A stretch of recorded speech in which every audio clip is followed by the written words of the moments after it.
আসসালামু আলাইকুম ওয়া রাহমাতুল্লাহি ওয়া বারাকাতুহু। আপনার জীবনের সবকিছু কি যেন হঠাৎ উল্টে যাচ্ছে না? মানুষ বদলে যাচ্ছে, সম্পর্ক দূরে সরে যাচ্ছে, পুরনো কাজ ব্যর্থ হচ্ছে, নতুন পথে বাধা আসছে। আপনি বুঝতেই পারছেন না আল্লাহ কেন এমন করছেন আমারই সাথে? কিন্তু যদি বলি এটাই সেই ইঙ্গিত যেদিন আল্লাহ আপনার ভাগ্য নতুন করে লিখতে শুরু করেন। আপনার জীবনে সবকিছু হঠাৎ এলোমেলো হয়ে প্রিয় মানুষ হারিয়ে যাচ্ছে, কাজ ব্যর্থ হচ্ছে, স্বপ্নগুলো মুছে যাচ্ছে। ভাবছেন, আল্লাহ কি আমার থেকে মুখ ফিরিয়ে নিয়েছেন? না, বরং অনেক সময় এই ভাঙনটাই হয় নতুন ভাগ্যের শুরু। যখন আল্লাহ কাউকে ভালোবাসেন, তখন তিনি তার পুরনো নিয়তি মুছে নতুন করে লিখে দেন। আর সেই মুহূর্তে জীবনে ঘটে যায় এমন কিছু যা আপনি বুঝতেই পারেন না। মানুষ ভাবে আমার জীবন শেষ, কিন্তু আল্লাহ বলেন না, এখনই শুরু। আপনি কি জানেন, আল্লাহ যখন আপনার ভাগ্য পরিবর্তনের সিদ্ধান্ত নেন, তখন দুনিয়া উল্টে যায়, কিন্তু তা হয় আপনার নতুন গল্পের সূচনা। তাহলে আপনি কি অনুভব করেছেন আপনার চারপাশে এমন কিছু ঘটেছে যা আপনি বাক্য করতে পারছেন না? হয়তো সেই পরিবর্তনটাই হচ্ছে আপনার নতুন নিয়তির ইঙ্গিত।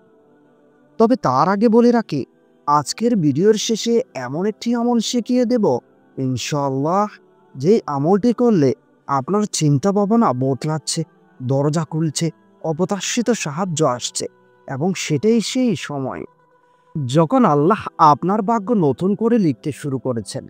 এই মুহূর্ত থেকে হয়তো আপনি তার লিখে দেওয়া নতুন অধ্যায়ের চরিত্র হয়ে গেছেন। ভেবে দেখুন, যেই মানুষ গতকাল আপনাকে ছেড়ে গেল, আজ হয়তো সেই ছিল আপনার পুরনো নিয়তির অংশ।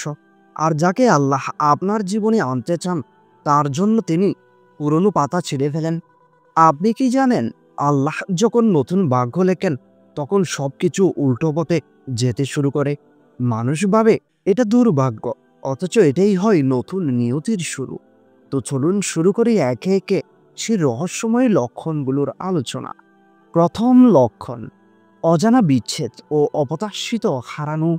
আপনার জীবনের কিছু মানুষ, কিছু কাজ বা কিছু জায়গা হঠাৎ আপনাকে ছেড়ে যেতে শুরু করে। আপনি কষ্ট পান, ভাঙেন, কিন্তু বুঝতে পারেন না আল্লাহ কাউকে ছিনিয়ে নেন না যদি না তার জায়গায় আরো ভালো কিছু লিখে রাখেন। আপনার কোনো কিছু ঘৃণা করছেন, অথচ সেটিতেই আপনাদের জন্য মঙ্গল রেখেছেন আল্লাহ। আপনার জীবনে হঠাৎ কিছু মানুষ হারিয়ে যাচ্ছে, কিছু সুযোগ চলে যাচ্ছে, কিছু স্বপ্ন ভেঙে যাচ্ছে। আপনি কাঁদছেন, কষ্ট পাচ্ছেন, ভাবছেন কেন আমার সঙ্গে এমন হচ্ছে। কিন্তু মনে রাখুন, আল্লাহ কাউকে আপনার জীবন থেকে সরিয়ে দেন না যদি না তিনি সেই জায়গায় আরো উত্তম কিছু রাখেন। কোরআনে আল্লাহ বলেন, তোমরা কোনো কিছু ঘৃণা করছো, অথচ আল্লাহ তাদের তোমাদের জন্য মঙ্গল রেখেছেন। যেমনটি একজন ভাই ছিল, চাকরি হারিয়ে ভেঙে পড়েছিল, সব দরজা বন্ধ মনে হচ্ছিল, কিন্তু কয়েক মাস পর আল্লাহ তাকে এমন জায়গায় পৌঁছে দিলেন যেখানে তার আত্মসম্মান, আয়ের উৎস, এমনকি ঈমানও ফিরে এলো। যখন আল্লাহ নতুন ভাগ্য লেখেন, তখন তিনি প্রথমে পুরনো পাতা ছিঁড়ে ফেলেন। যেটি আপনি হারাচ্ছেন ভাবছেন, আসলে সেটাই হচ্ছে আপনার জন্য লেখা নতুন নিয়তির পথ। দেখুন, আল্লাহ যখন ভাগ্য নতুন করে লেখেন, তখন ক্ষতি দিয়ে শুরু হয়, কিন্তু রহমতে দিয়ে শেষ হয়। দ্বিতীয় লক্ষণ, একাকিত্ব ও অন্তরের টান। হঠাৎ আপনি সবকিছু থেকে দূরে যেতে চান, মানুষজনের ভিড়ে থেকেও একা লাগে। আপনি বুঝতে পারেন এখন আর দুনিয়ার কিছুই আপনাকে শান্তি দিতে পারছে না। এই একাকিত্বটাই আল্লাহর ইঙ্গিত, তিনি আপনাকে মানুষ থেকে নয় তার দিকে টানছেন। যখন আল্লাহ কারো ভাগ্যে নতুন করে লেখেন, তিনি প্রথমে তাকে নীরবতা দেন, যাতে সে তার কথা শুনতে পারে। আপনার একাকিত্ব কি আসলেই শাস্তি, নাকি আমন্ত্রণ?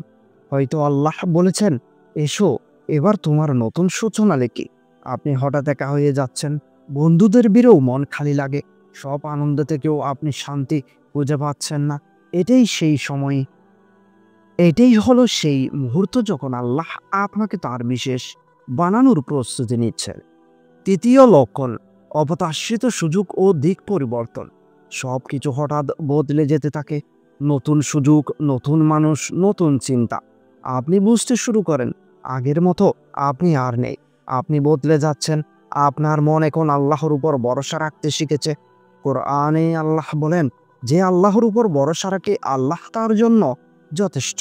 এই মুহূর্তটাই সেই সময় যখন আল্লাহ আপনার জন্য দরজা খুলছেন, কিন্তু আপনি এখনো ভয় পাচ্ছেন। মনে রাখবেন, আল্লাহ যখন নতুন ভাগ্য লিখেন তখন পুরনো ভয়গুলোকেও মুছে দেন। আজ যদি আপনি অনুভব করেন যে কিছুই আপনার হাতে নেই, তবে বুঝে নিন আল্লাহ সব কিছু নিজের হাতে নিয়েছেন।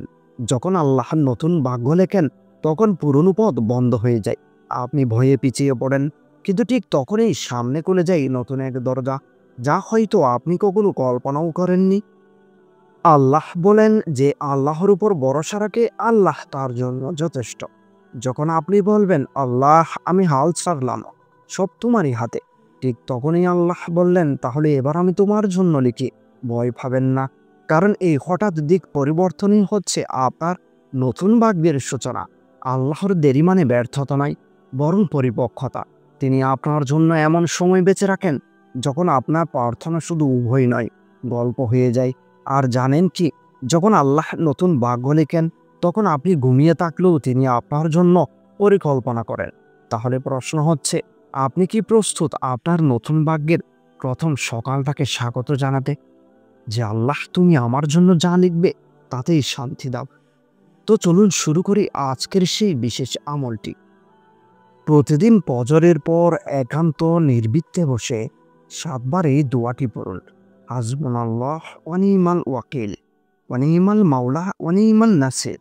অর্থ, আমার জন্য আল্লাহই যথেষ্ট, তিনি সর্বোত্তম অভিভাবক, তিনি সর্বোত্তম সাহায্যকারী। কেন এই আমলটি বিশেষ? এই দোয়াটি হলো সেই দোয়া যেটি নবী ইব্রাহিম আলাইহিস সালাম আগুনে নিক্ষেপ হওয়ার মুহূর্তে পড়েছিলেন।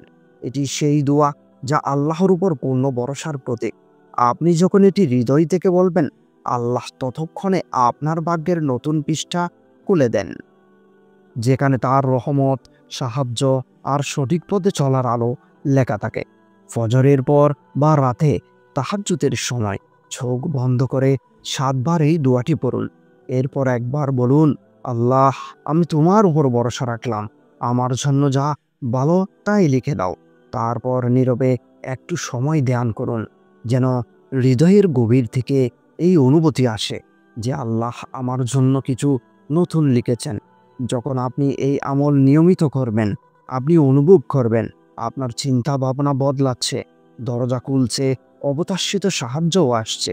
এবং সেটাই সেই সময় যখন আল্লাহ আপনার ভাগ্য নতুন করে লিখতে শুরু করেছেন। তাই আর দেরি নয়, আজ থেকেই সেই আমলটিকে আঁকড়ে ধরুন এবং নিজের জীবনকে পরিবর্তন করুন।